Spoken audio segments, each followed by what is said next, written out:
Nathaniel, it's been extremely handy having the F-150 that you sent out with, that we were going to rob all the parts off of it, because I've been using parts and pieces off of it to do mock-up for our install. Now I set the motor in the location that they recommended per the motor mount instructions, and I've done the modification on the firewall for the valve cover removal. Now as I install this motor, I'm going to make this motor completely serviceable. You're going to be able to remove your pan, you're going to be able to remove your bouncer, you're going to be able to remove this valve cover to adjust valves, you're going to be able to remove your transmission pan, just every serviceable way possible. You'll be able to do it this motor when I get done with it. But also I want to find the best sweet spot there is in this engine bay for this motor to sit at, because it's going to be in here forever. Now using your Ford F-150 front clip here, and I've got it locked in exactly where it would be in relationship to the motor and the frame, it's showing me that I'm running out of room in between the radiator and the engine. Now I talked to them out where we got the motor mounts and stuff from, and they were saying that it's a little bit tight, but should be able to get a mechanical fan in there. Well, that big word "should" I can't deal with, so I've got to know for sure. I do not want to run electric fans on this. Electric fan, you're going to get maybe 1,700 to 2,000 CFM out of one. That's going to cost you 30 amps to pull that. You're probably going to need two of them, so now you're pulling anywhere from 50 to 60 amps to make these fans work. Build a relay system, a call system. It's just a lot to it when I can get a mechanical fan in here, and it's going to pull 3,000 plus CFM just right off the bat. And this motor ain't going to know it's up there, and it's going to work non-stop, so it's best to run a mechanical fan on this deal. So what I'm going to do is I'm going to make a little change in plans. Instead of locking this down where it is, I'm going to go ahead and I'm going to take all this back out now and pull this frame back outside. Go ahead and pull your other frame out from under your truck and do my splice on my front clip. Once I get this splice in place, I'm going to put this frame back under that truck, then set this engine and transmission back in there, and then I'm going to start working it back, seeing how close I can get to getting this valve cover off.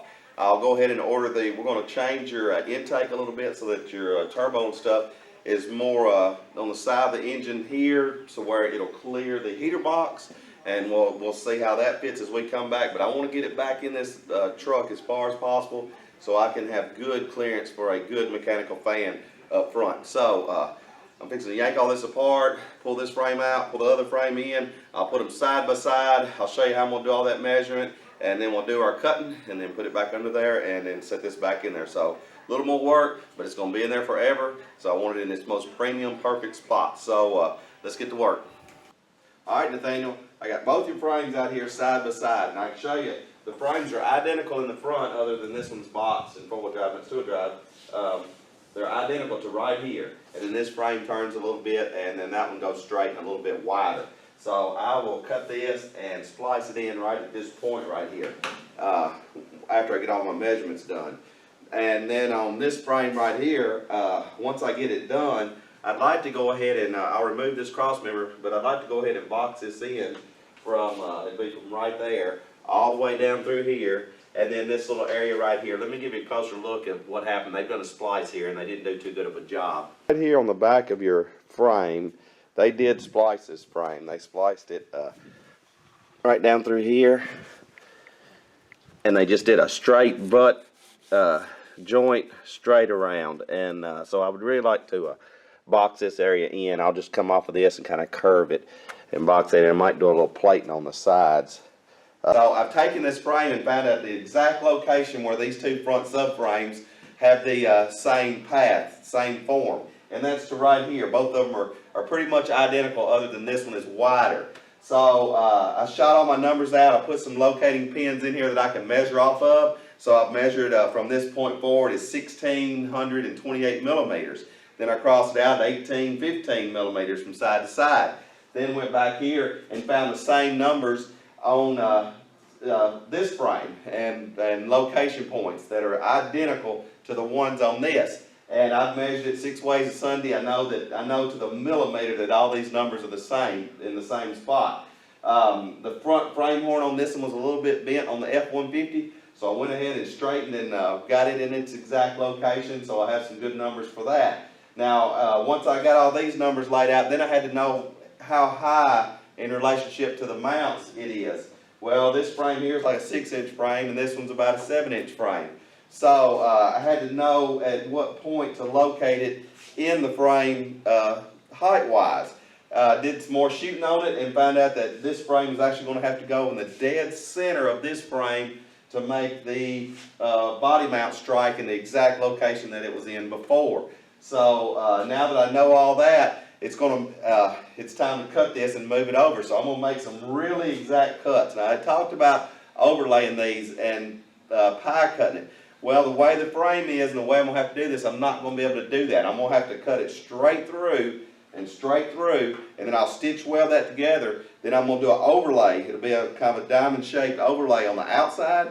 Then I'll come in here with the same gauge material as your frame and box this completely in from back here all the way up to here, which will be boxed in up to there, and it'll be a complete box frame. And then I'll put me some access holes in it. I'll make your removable cross member, and it'll be extremely strong when I get done doing all this.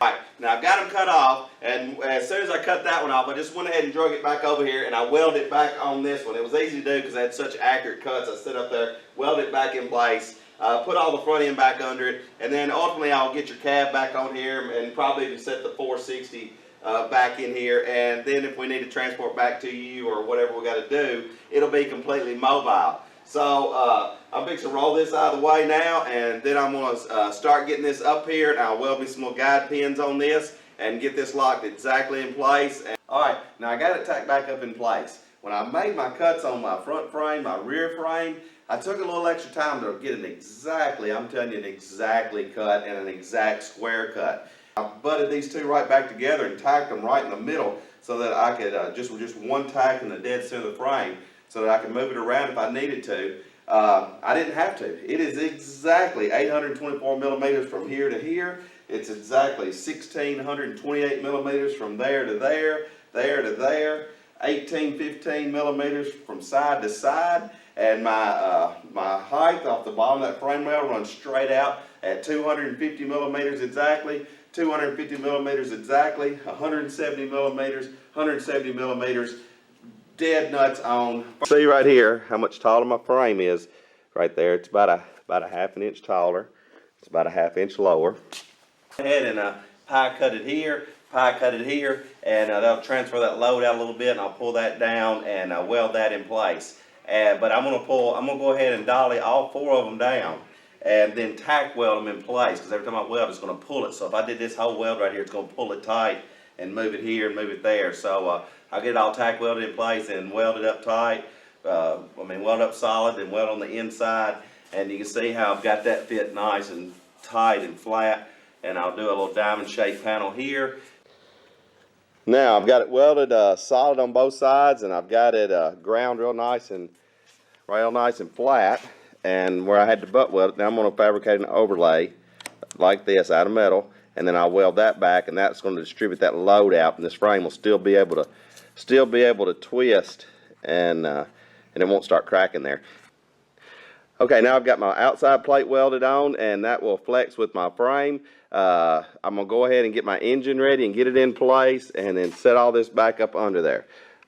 All right, Nathaniel, I wanted to show you, I went ahead and stripped your frame down because we are going to blast it, and but I'm fixing to do the fitment of the engine in the frame in the Bronco to see if I can't get the motor scooted back just a little bit more. And one of your springs is broken, but we're going to try to replace those springs. So just want to give you a little look at how your frame is looking. Got most all the little knick-knack stuff off of it, and then we'll call out the blaster, and they'll blast it, and we'll paint it.